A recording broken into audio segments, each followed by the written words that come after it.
Muy buenas noches. La reforma de la Ley de Costas, aprobada en el Congreso, afecta directamente a nuestra comunidad autónoma, que tiene más de 800 kilómetros de litoral y sitúa en el turismo su principal fuente de ingresos. La reforma planteada por el Ejecutivo Central ha nacido con polémica. Según sus detractores, oposición y ecologistas, entre otros, provocará la privatización de las playas y causará un grave daño a nuestro medio ambiente. Sus defensores argumentan, en cambio, que solucionará los problemas heredados de la Ley del 88 y dará seguridad jurídica a muchas familias que vivían una situación de incertidumbre. El caso es que esta nueva norma va a permitir que unas 40.000 edificaciones de nuestro litoral, entre industrias y viviendas que tendrían que haber sido demolidas dentro de 5 años, puedan estar en pie 75 años más. Esta semana ha entrado en vigor la reforma de la Ley de Costas que el Gobierno central ha aprobado con la mayoría absoluta de las cámaras, pero con la oposición del resto de formaciones dentro del hemiciclo y en lo alto del mismo.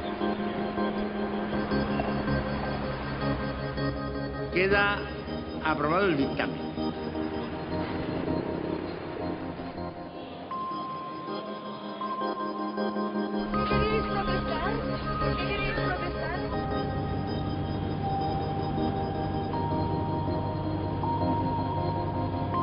El tema para Andalucía es sensible. Los 60 municipios costeros de la comunidad generan 1/3 del Producto Interior Bruto y más de 1/3 de la población vive ya en su litoral, en los 800 kilómetros de costas desde Ayamonte hasta el norte de Almería. Y es curioso constatar que, dependiendo de a quién se pregunte, estamos ante una ley más conservacionista del medio ambiente o absolutamente privatizadora. Ahora se consagra legalmente la ilegalidad anterior. O sea, ahora ya la privatización puede ser legal y se puede hacer sin trampas. A mí me parece que es más proteccionista que la anterior y, sobre todo, lo que hace es delimitar mucho mejor que la anterior ley. La ley anterior tenía una serie de lagunas importantes en cuanto a qué es sí y qué es no, dónde llego y dónde no llego, qué se puede hacer y qué no se puede hacer, y con la modificación de la ley da una seguridad jurídica importante. Las interpretaciones de partidos políticos o gobiernos central y autonómicos son igualmente dispares. La ley no ha funcionado, es una ley que tiene 24 años de tiempo en el que se han podido ver qué efecto ha generado. Todo el mundo conoce el litoral y dónde están los puntos negros. La inseguridad jurídica era evidente y la desprotección también era evidente. En Andalucía tenemos un ejemplo palpable, como ha sido el Algarrobico, que se ha hecho bajo la Ley de Costas vigente del año 88, bajo un gobierno socialista en la nación, un gobierno socialista en Andalucía, y por lo tanto los socialistas estarán de acuerdo en que esa ley ha fallado. Esta ley no va a permitir que se edifique nada, absolutamente nada más en el litoral, en todo lo que es la zona de servidumbre de protección. Lo que sí se pone de manifiesto es que hay una clara sensibilidad política diferente. Para nosotros, la calidad del litoral, la calidad del paisaje, la calidad ambiental, la calidad urbana de los nuevos núcleos que se vayan creando, el mantener los paisajes, es la identidad territorial la que está en juego, y la identidad territorial está en la base de la economía. La Ley de Costas del 88 dejó muy claro en dónde y, sobre todo, en dónde no se puede construir. Oirán hablar mucho estos días de dominio público marítimo terrestre, que es allí donde llegan las olas del mar en la marea mayor conocida, incluyendo las dunas y el acantilado. Estas son propiedades del Estado y allí no podrá haber ninguna construcción residencial. Se estipulan 6 metros de servidumbre de paso, donde se prevén las carreteras o caminos de acceso, también intocables. 100 metros más allá, o 200, según los casos, estamos en la zona de servidumbre de protección. Aquí las competencias son de la Junta de Andalucía, en coordinación con los planes de urbanismo de los ayuntamientos. Tampoco está permitido en estos 100 metros la construcción de hoteles o apartamentos. Pero ¿quién y cómo decide dónde está la línea entre lo público y lo privado? ¿Quién traza la raya? El ingeniero dice, la línea pasa por aquí. Aquí hay unas casas, que además la línea pasa por encima de esas parcelas, incluso de las casas. Y dice, esta parte de aquí es del Estado. Es de todos. Eso es. ¿Qué hacemos con estas casas partidas por la mitad ahora? Pues lo que la ley dice es que se dan una concesión por 30 años, prorrogable por otros 30. Eso decía la ley del 88. Esa dice la ley del 88. La ley que se aprobó. Y la ley actual lo que dice es que estos señores que tienen ahora concesiones, lo que pueden hacer antes de que expire el plazo de la concesión, o en cualquier momento solicitar la ampliación, la prórroga de la concesión, y esta prórroga puede ser de hasta 75 años. Es decir, que van a disfrutar unos 100 años de esa casa él y sus descendientes. Sí. Porque se puede transferir ahora. Pueden hacerse transmisiones intervivos, mortis causa, sí, efectivamente, que antes no, antes se estaban haciendo, ¿no? Pero ahora ya pues abiertamente se pueden hacer. Se puede transmitir pues la concesión que no la propiedad. El propietario de estos chalés es el Estado. Sobre los espacios de dominio público no puede haber propiedad, es de titularidad necesaria de la Administración, no puede haber propiedad. Lo que sí puede haber son pues un derecho de uso, de ocupación. Hasta ahora la ley de costas establecía como plazo máximo de ocupación 30 años y lo que hace la ley es permitir que las concesiones puedan ser de 75 años. Esta propina de 75 años es el asunto mollar en la reforma de la ley. Seguridad jurídica para unos, perjuicio para otros. Va a permitir pues que durante hasta 75 años se puedan mantener esas edificaciones. La otra opción hubiera sido, evidentemente, demolerla. La situación sería compleja, ¿no? El decir en este momento en España se demuelen 40.000 viviendas en la costa. Yo creo que es una cuestión de poner sentido común, de poner seguridad jurídica. Se da una sensación de que había sido una broma, ¿no? Lo de los 30 años, que ahora pueden ser 100 y que eso indica que después de los 100 podrán venir otros 100. Una forma de privatizar un suelo que es de todos. Las presiones locales, los planes de urbanismo de los ayuntamientos han sido determinantes en este panorama. Aquí, por ejemplo, en esa misma época que se estaba construyendo, hubo una autoridad local, hubo un alcalde, que dijo que por el desarrollo, que decía él, de su pueblo, pues si había que poner ladrillos en el agua, se ponían en el agua. Muy gráfico. Según los ecologistas, numerosas urbanizaciones de Isla Canela, en la localidad onubense de Ayamonte, están construidas sobre la marisma, terreno inundable o inundado, ladrillos en el agua, pero fueron construidas fuera de dominio público. ¿Quién tiene la manija para poder edificar en terrenos tan inestables? El principal empresario que hay en la costa de Huelva son pequeñas familias que tienen negocios familiares y que llevan trabajando en él muchos años y que con él se ganan el pan. Esos empresarios lo único que están tratando es de velar por su trabajo y por sus intereses, como todos los españoles tratan de velar por su trabajo y por su negocio, y más en esta época de crisis. No son grandes multinacionales. Una de las novedades de la reforma de la ley es la distinción entre playa natural y playa urbana. Para algunos, un artilugio legal. El argumento es el dotar de mayor protección a las playas naturales. Realmente, en mi opinión, no es así, en la medida en que ya estaban protegidas y quizás lo que se pretenda es flexibilizar el régimen de uso y posibilitar más usos en lo que precisamente sean los tramos de playa urbana. La ley avanza algo como la posibilidad de celebrar eventos turísticos, las barbacoas del Trofeo Carranza en la playa de la Victoria. Hasta el momento pues no se podía realmente celebrar, con independencia de que tuvieran lugar. Parece que la ley atiende a circunstancias de este tipo. Otra de las reformas de la ley más polémicas y peor explicadas ha sido la de llevar a los 20 metros la línea de dominio público, en vez de los 100 metros anteriores. Esto solo es para casos concretos.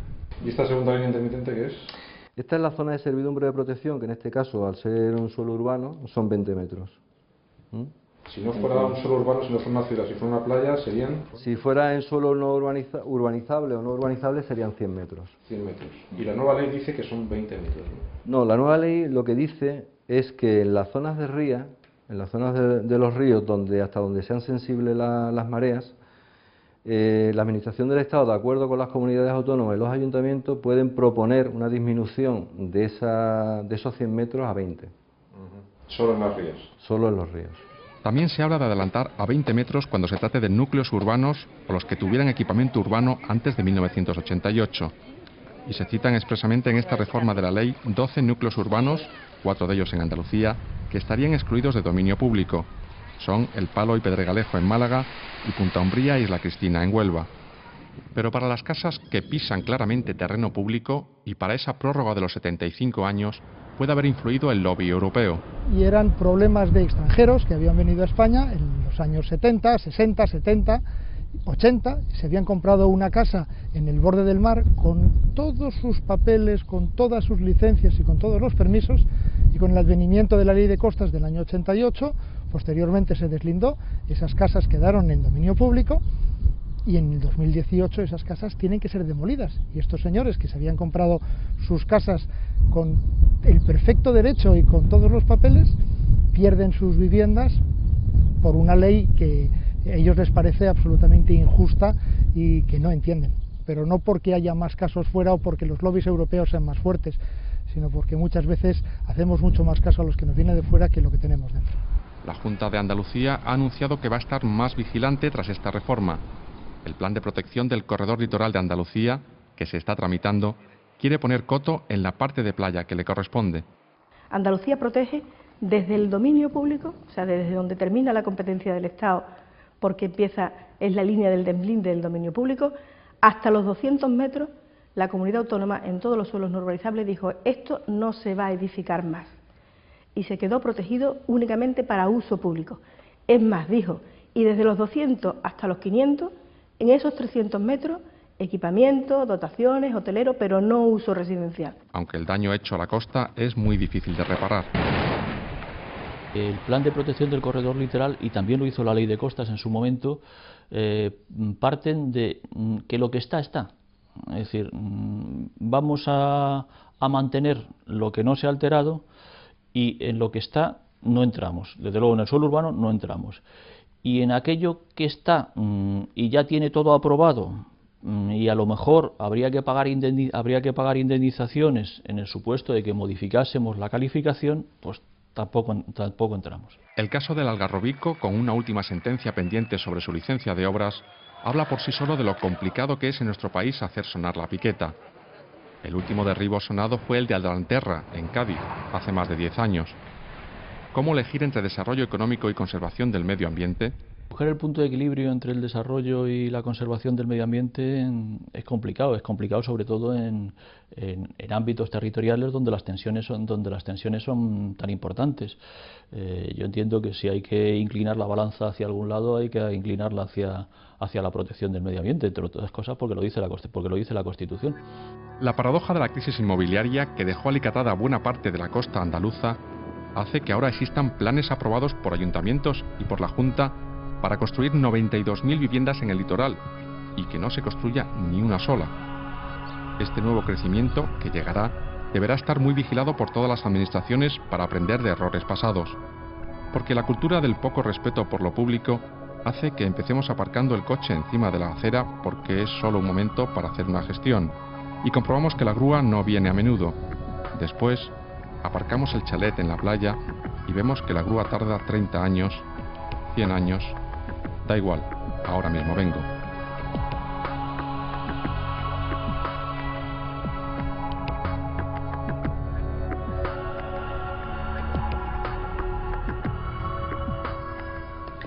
Entre las muchas reformas que prepara el Gobierno se encuentra la de los registros civiles. El Ejecutivo quiere modificar una ley aprobada en la anterior legislatura que ni siquiera ha entrado en vigor. Según esa ley de 2011, saldrían del registro civil los jueces y la gestión pasaría a los secretarios judiciales y a los propios funcionarios. Ahora, el anteproyecto que maneja el Gobierno pretende traspasar esa función a los registradores de la propiedad.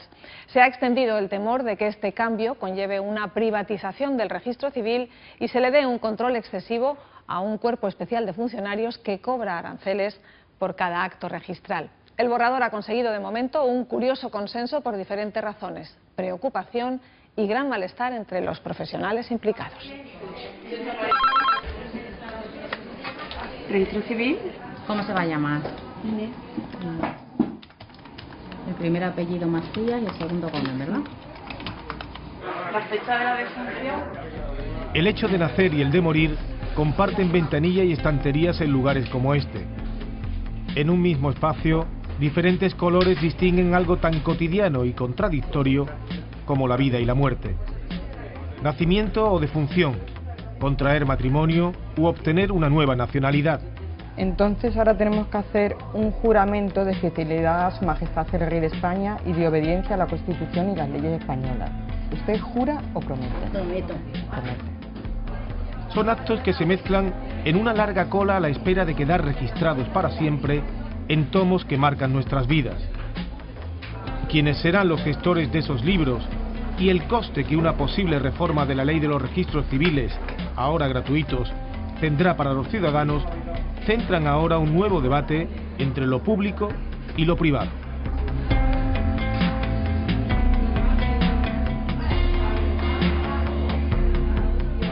La ceremonia de matrimonio, desde luego, creo que la más bonita que se puede celebrar en un juzgado. Probablemente de seguir adelante el anteproyecto de ley de reforma integral de los registros en el que trabaja el Gobierno, este tipo de actos salgan de los juzgados y entren en las notarías o los registros de la propiedad y mercantil. Además, podrían pasar de ser gratuitos a tener un coste que aún se desconoce. El registro civil va a ser reformado. Una ley pretende cambiar otra aprobada por unanimidad hace solo 2 años que ni siquiera ha entrado en vigor. Desjudicializar los registros civiles, liberar a los jueces de primera instancia de la llevanza de estos para dejarla en manos de los secretarios judiciales y los funcionarios, era el espíritu de la Ley 20/2011. El Gobierno ha rediseñado la norma y pretende conceder la gestión de esos registros a los registradores. La sombra de la privatización oscurece el nuevo texto. Un cambio de filosofía, desde luego, si al final, como parece ser que solicitan los registradores y se le concede como tal, pues si el ciudadano tiene que pagar por X actos que vaya a inscribir en el registro, pues obviamente no podemos hablar de otra cosa que no sea, por lo menos como mínimo, de privatización parcial, por lo menos. Pero, ¿por qué decimos esto? Porque, claro, lógicamente esos aranceles son y van directamente a los registradores. Los colectivos profesionales afectados, jueces, secretarios judiciales, notarios y los propios registradores, aunque por diferentes motivos, han mostrado su desacuerdo con el Ministerio de Justicia, que argumenta que la nueva norma pretende ahorrar costes al Estado. La duda que ofrece es quién va a asumir los costes y si se trata de una privatización de este servicio público. Si entendemos por privatización que vaya a ser un servicio gestionado por una empresa privada, como puede ser, por ejemplo, la privatización de un hospital, como se habla ahora, yo creo que no. Los funcionarios, bueno, los notarios y los registradores son funcionarios, tienen sus empleados, pero ellos son funcionarios del Estado. En ese sentido, no es propiamente una privatización, aunque a efectos de costo directo al ciudadano va a haber el cambio se va a notar. Aunque ese cuerpo tenga carácter funcionarial, evidentemente hay una privatización de lo que es el registro civil, que desde nuestra perspectiva, y dado que la ley actual se aprobó por unanimidad de todos los grupos parlamentarios, pues debe seguir dentro de la esfera administrativa, porque además es un registro que afecta mucho a lo que es la intimidad de las personas. En el registro civil está la ficha de cada uno de nosotros, ficha que desde el nacimiento, los matrimonios, los hijos que tenemos, incluso si una persona está incapacitada o no está incapacitada, etcétera. Entonces afecta al núcleo más íntimo de la persona y creemos que eso tiene que estar en manos del Estado, no en manos de un grupo por muy cualificado que pretenda ser. Ni siquiera los registradores están mayoritariamente de acuerdo con el anteproyecto. De hecho, el pasado mes de abril, un grupo contrario a este traspaso provocó la convocatoria de una asamblea general para debatir esta cuestión, la primera en 25 años y la tercera en la historia de este gremio. Aunque hay matices en las distintas posturas, si es año electoral para renovar la Junta de Gobierno del Colegio Nacional, los registradores coinciden en que no se dan las condiciones, principalmente por razones económicas y de tiempo. Si tenemos que llevarlo porque el Gobierno lo imponga, necesitamos saber también cómo se va a financiar ese registro civil y necesitamos tiempo para hacer la instalación, porque claro, El registro civil afecta a muchísimos actos de las personas. Esto no puede ser un mero experimento para ver si resulta o no resulta.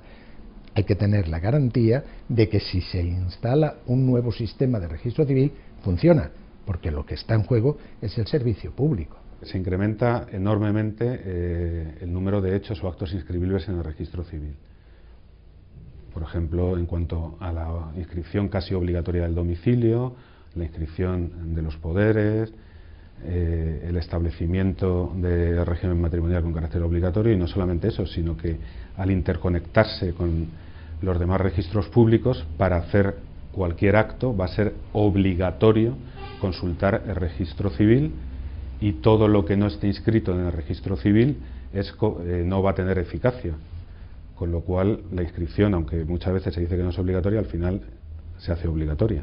Lógicamente, el notario no quiere verse subordinado al registrador, en el sentido de que determinados actos que antes no tenían, para ser válidos, que ser llevados al registro, ¿no?, sino que directamente lo eran, como el que hablábamos de los poderes, ahora para ser válidos tienen que estar en el registro. Claro, eso al notario le enciende, ¿no?, y le dice, pero bueno, si yo soy la autoridad fedataria pública en general, en el Estado, ¿no?, pues ¿por qué para hacer algo que antes era válido de por sí, ahora necesita ser registrado y demás, como un control sobre otro control, ¿no? Demasiados controles, ¿no? Parece que va por esta ley. Los notarios hemos estado siempre en contra del anteproyecto de reforma integral de los registros desde el principio, no solamente por el hecho de que atribuya registro civil a los registradores, sino porque supone una reforma en profundidad del sistema de seguridad jurídica preventiva, sistema que creemos que funciona bien y que esta reforma pone patas arriba y va a hacer que funcione muchísimo peor de cómo funcionaba hasta ahora, en perjuicio del ciudadano, claro. El cambio fundamental, además, es que hasta ahora el registro civil funciona por lo que podemos denominar un sistema de folio del lugar, es decir, donde acaece el hecho se inscribe. Sin embargo, ahora se pasa a un sistema de folio personal, donde se nace, se abre el folio y todas las vicisitudes que afectan al estado civil de esa persona se van a inscribir en ese mismo folio. En cuanto a expedientes, desde luego, el 80% de los expedientes que ahora son gratis, dentro de o con la reforma, posiblemente van a ser de pago. Salvo que, obviamente, la persona acredite, como ocurre ahora, que sus ingresos son inferiores a un tope que establezca la ley. Eso también funcionaba antes de que los registros, porque eso también quiero que quede claro, hasta el año 86 la labor de registro civil no era gratis por regla general, digamos por principio. El criterio, vamos, la gratuidad del registro civil funciona desde el año 86 hasta ahora. Berenice, pase por favor. Ahí al fondo a la izquierda, ¿vale? Este es un expediente de una persona a la que ya se le ha concedido la nacionalidad española. Entonces, a través del programa de Inforred, nos remiten qué persona se le ha concedido la nacionalidad y nosotros la misión que tenemos es citarlas, notificarles la resolución y al mismo tiempo hacer la jura. Ellos tienen que jurar fidelidad a Su Majestad el Rey y a la Constitución española. ¿Este trámite ahora es gratuito? Ahora mismo sí. ¿Y lleva un tiempo por cada uno de los expedientes, ¿no? Pues nosotros solemos echar unos 45 minutos por cada uno de los expedientes, claro. Tiempo, espacio, costes.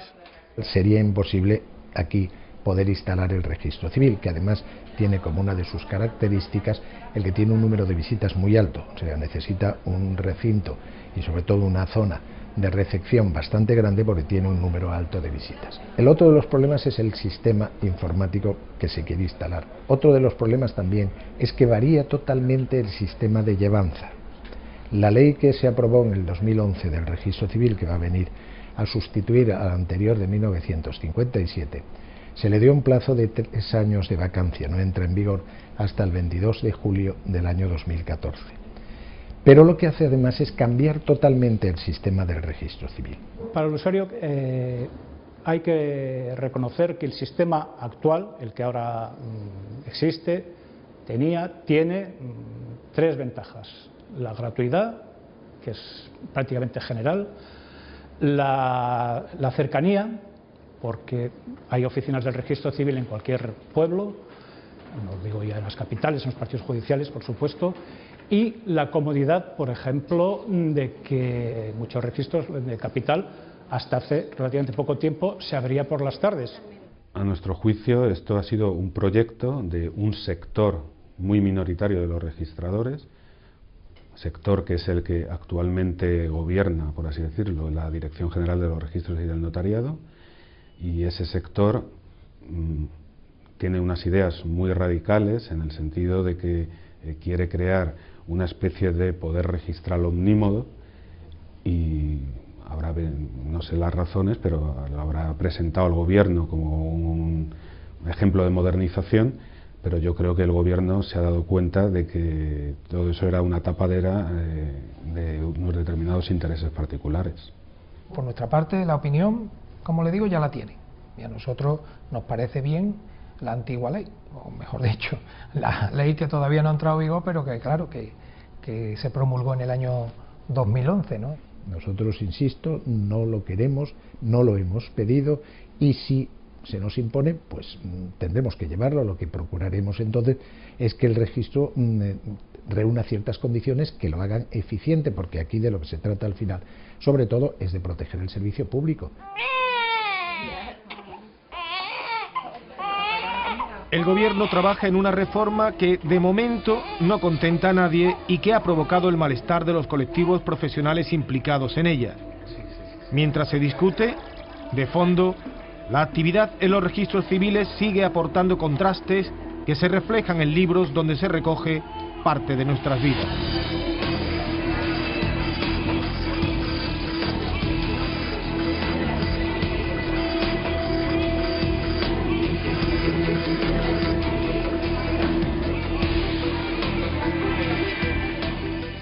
El uso obligatorio del casco para la bicicleta ha desatado la polémica, a pesar de que algunas asociaciones de automovilistas y víctimas de accidentes de tráfico lo defienden. Las asociaciones de ciclistas se oponen. Si la Dirección General de Tráfico consigue imponerlo por ley, como pretende, España se convertiría en el único país europeo donde el casco es obligatorio en ciudad. Los ciclistas creen que eso provocará una reducción del uso de la bici, y más de 20 ciudades españolas y andaluzas se han pronunciado en contra de la medida, entre ellas Sevilla, considerada la cuarta mejor ciudad del mundo para ir en bicicleta. Los ciclistas se han puesto en marcha en contra del casco obligatorio en ciudad. La propuesta de la Dirección General de Tráfico argumenta razones de seguridad, pero las asociaciones ciclistas creen que supondrá menor uso de la bicicleta. En lugar de casco, piden más carriles bici y menos velocidad del tráfico. Por el carril derecho.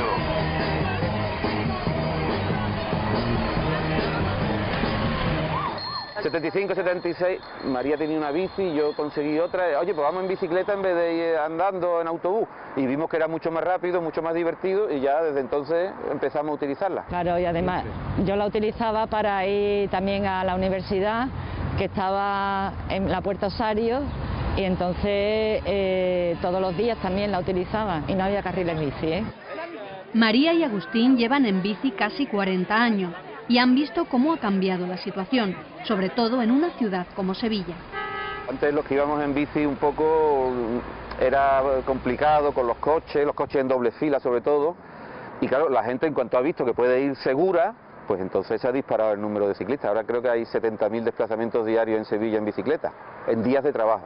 Ahora además es una cosa normal, y antes estábamos locos porque íbamos además con los niños, además con el perro. Sí. Y estábamos totalmente locos. De hecho, una vez... A mí me paró la policía una vez porque llevaba un niño delante y otro atrás, y me paró, oiga, que eso es peligroso. Bueno, vale, no sé, era su forma de pensar, ¿no? Pero bueno, igual de peligroso o más debe ser ir a 120 por la autopista con un niño. Ahora Sevilla es una ciudad de referencia en movilidad ciclista y tiene 120 kilómetros de carriles bici. Pero las asociaciones ciclistas de la ciudad y de toda Andalucía se han movilizado en contra del borrador del nuevo reglamento de circulación elaborado por la Dirección General de Tráfico, que recoge la obligatoriedad del casco en ciudad. Nosotros decimos que lo peligroso para el ciclista es que nos atropellen. Y aquí en Sevilla, desgraciadamente, ha habido 2 muertes el año pasado y las 2 han sido por atropello y le han dado un golpe y los han mandado a más de 50 metros. Eso, el casco no hace nada.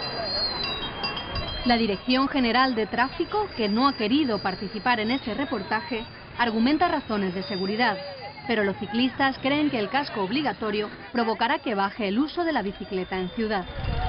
Por ejemplo, en el caso de Nueva Zelanda o en Australia, que es obligatorio en zona urbana, supuso una reducción entre el 30 y el 40% en el uso de la bicicleta.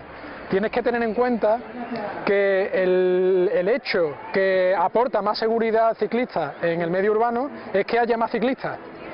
Entonces, el hecho de que se reduzca un 30 o un 40% el número de ciclistas, al final el ciclista, aun con casco, va a ser más inseguro. Y el casco no es la solución, el casco es un impedimento. Carriles bici, pacificación del tráfico, hay medidas ya inventadas, medidas urbanísticas, incluso reguladoras del tráfico que le permiten esa prioridad del uso de la bicicleta. Nosotros defendemos el modelo de ciudad 30, que es aquella ciudad en la que en la mayoría de sus calles se limita la velocidad a 30 km por hora como máximo, porque hay estudios que demuestran que a esa velocidad el índice de gravedad de un accidente en caso de atropello hacia un peatón o hacia un ciclista se reduce bastante. Manuel y Rocío usan la bicicleta diariamente, incluso con sus 2 hijos pequeños. Nosotros la cogemos todos los días y fundamentalmente nos sirve para llevar a los niños al cole y luego para yo seguir mis rutas al trabajo, para ir a comprar, la podemos llenar entera de cosas del supermercado, en fin, para todo, ya no sabemos vivir sin esto. Yo he hecho mis cálculos y una persona que vive en un centro histórico como yo, con 2 niños y teniendo que hacer todas las labores de casa diariamente, pues nosotros ganamos 1 hora y media, 2 horas todos los días con respecto a cualquier otra familia que haga las cosas sin bicicleta.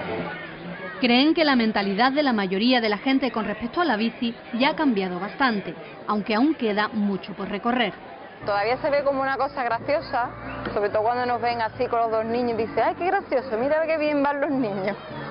Y bueno, está bien que lo vea así, ¿eh? Yo prefiero que lo vean así a que lo vean como un incordio o algo que está obstaculizando, pero es todo lo contrario. La verdad que las bicicletas están haciendo que el tráfico fluya mejor porque hay cada vez más gente que no coge el coche y decide por un medio de transporte que es más sostenible dentro de la ciudad.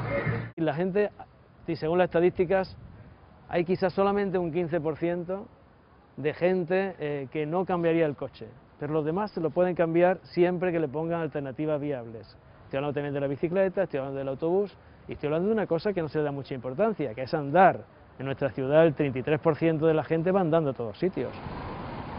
Málaga es otra de las ciudades andaluzas donde se ha incrementado el uso de la bici, gracias a los carriles y a un incipiente sistema público de alquiler. Aquí, además, el cicloturismo es un sector en crecimiento. La empresa Decay hace recorridos turísticos desde hace 5 años. La primera parte del tour toma lugar en el centro histórico, paramos mucho para ver los monumentos más famosos de Málaga y también hacemos una visita al mercado central, luego pasamos por el parque y la Plaza de Toros y vamos hasta los Baños del Carmen. Decay es partidaria del uso del casco, aunque sus clientes no siempre quieren llevarlo. A mí personalmente me gusta, porque yo siempre llevo casco. Por mi experiencia personal, he tenido amigos que han salvado la vida del casco.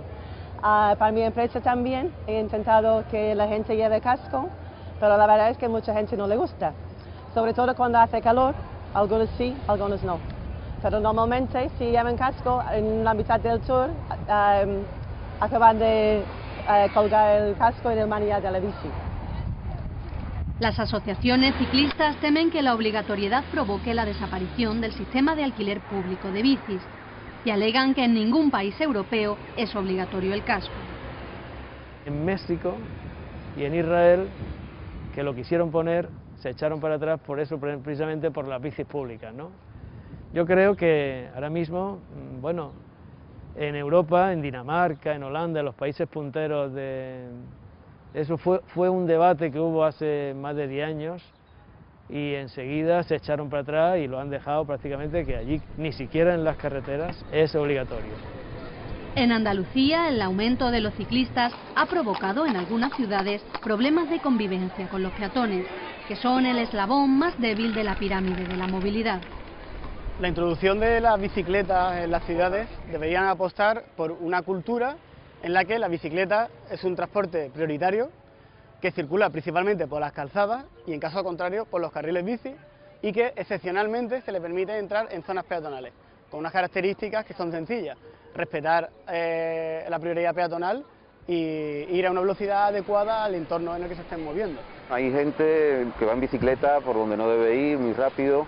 Hace falta una campaña de concienciación y bueno, y una policía que haga que se cumplan las normas, pero nosotros nos quejamos siempre de que si hay un problema con las bicis, se suprimen las bicis de esa calle o de ese sitio. Cuando hay un problema con los coches, se ponen policías, se ponen semáforos, se ponen sistemas para que los coches vayan más lentos. Las asociaciones de peatones de toda España están en contra del borrador del nuevo reglamento de circulación, porque permite que las bicicletas circulen por la acera. Cuenta con nuestro máximo rechazo, porque entendemos que hay que diferenciar claramente las zonas peatonales de las aceras. Las aceras no deben de circular ningún tipo de vehículo, ni motos ni bicicletas, sino que se deben de hacer o carriles bici o reducir la velocidad en las calzadas. Los peatones defienden, además, que los carriles bici se hagan restando espacio al tráfico motorizado y no al peatón. Sí es cierto que el modelo de carril a la altura de la acera, a veces el efecto visual que genera es que se ha quitado espacio al peatón. Nosotros como ciclistas estamos totalmente en contra de eso. Entendemos que la bicicleta, promocionar el uso de la bicicleta no puede nunca en detrimento del disfrute de la ciudad del peatón, en todo caso del coche, ¿no? del espacio que está destinado al coche. Precisamente el Plan Andaluz de la Bicicleta que prepara la Junta de Andalucía supondrá una red de carriles bici que restará el espacio al coche. Los grandes objetivos es trasladar al resto de las capitales andaluzas y además en Algeciras y en Jerez la cuota de movilidad que actualmente tiene la bicicleta en Sevilla. Sería intentar que el resto de las capitales de Andalucía llegasen a ese 10% del reparto modal y que la bicicleta se incorporara al paisaje urbano de todas las ciudades de Andalucía. El plan pretende también crear una red de carriles en el área metropolitana de las ciudades y fomentar la intermodalidad, la conexión con el transporte público, algo que reclaman muchos ciclistas. Vivo en el Aljarafe, vivo en Valencina y entonces no hay carril bici directo a Sevilla. Entonces tengo un cercanía cerca, que está a 1 kilómetro de la casa, pero no hay carril bici, entonces aunque coja la cercanía, para montarme la bici incluso tendría que coger primero el coche y después, así que ahora mismo muy poco cojo la bici. El hecho de que tú puedas combinar de forma eficaz y eficiente el transporte público con el vehículo que significa la bicicleta, ¿no? Entonces rentabiliza también los servicios de transporte público. La alianza entre la bicicleta, el peatón y el transporte público es el futuro. Y además hay muchos países que se han dado cuenta hace mucho tiempo que ese es el futuro. Además, se quiere apostar por el cicloturismo, para lo que se construirán carriles y se conectarán vías verdes por toda Andalucía. Se va a poder recorrer Andalucía de este a oeste y de norte a sur. Quizás los momentos de temporada baja se podrían también complementar con ese turismo activo, ese turismo asociado a la bicicleta, ese turismo asociado a recorrer los pueblos de muchísimas comarcas de Andalucía que son muy interesantes, que son muy atractivos desde el punto de vista turístico. Ya sea fuera o dentro de la ciudad, la introducción de la bicicleta ha generado resistencias en el pasado. Garantizar que no haya resistencia, yo creo que no se pueden garantizar porque los cambios siempre ofrecen resistencia, pero el aval del éxito de Sevilla yo creo que de alguna manera va a favorecer que las resistencias no se expliciten con tanta contundencia, con tanta vehemencia como se han hecho en Sevilla. Nosotros defendemos que el fomento del uso de la bicicleta y la movilidad sostenible en general está por encima de ideologías políticas. Tanto en el sector político como en el sector empresarial creo que están dando un giro y apostando y viendo la bicicleta como un aliado, como un amigo, tanto a la hora de defender la marca de una ciudad como a la hora de generar riquezas. La mentalidad con la que se observa a los ciclistas está cambiando. Pero ¿cambia también la bici a quien la usa? Cuando utilizas la bicicleta a diario, te cambia el chip. Porque, vamos a ver, cuando vas en coche, vas encapsulado y vas con tu música, con tu aire acondicionado, es una cosa especial. Cuando tú vas con la bicicleta por la calle, vas recibiendo todos los influjos de la calle, la brisa, el frío, el calor, el olor de todas las cosas, ¿no? Pero luego te da tiempo a pensar también y piensas que esta ciudad podría cambiar. ¡Metelo para adentro!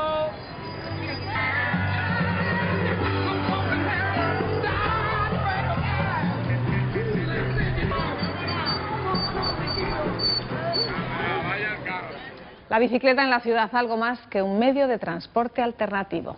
Así terminamos. Ya saben que si quieren ver alguno de nuestros reportajes pueden hacerlo en la web de Canal Sur, en Televisión a la Carta, y en el canal de YouTube de Los Reporteros. El próximo sábado volvemos. Gracias y muy buenas noches.